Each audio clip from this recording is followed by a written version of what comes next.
কাচকি মাছ খেতে পছন্দ করে না এমন লোক মনে হয় খুবই কমই আছে। তো চলুন দেখে নিই কাচকি মাছ রান্না করার স্পেশাল একটা রেসিপি।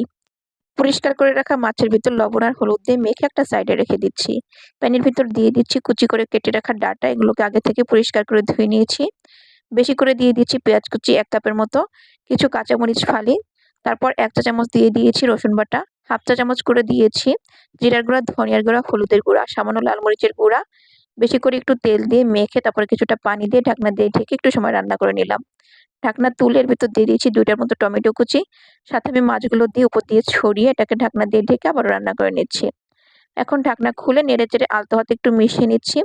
এরপর ঢাকনা ছাড়াই আমি আরো কিছু সময় রান্না করে নিচ্ছি। রান্নার শেষের দিকে আমি এড করে দিচ্ছি কিছু ধনিয়া পাতা কুচি। নেড়েচেড়ে মিশিয়ে নিচ্ছি। এই তো আমার রান্নাটা হয়ে গিয়েছে। এখন এটাকে চুলা থেকে নামিয়ে সার্ভ করে নিচ্ছি। মাশাআল্লাহ, এভাবে রান্না করলে খেতে জাস্ট অসাধারণ হয়ে থাকে। অবশ্যই ট্রাই করবেন। ভালো লাগলে লাইক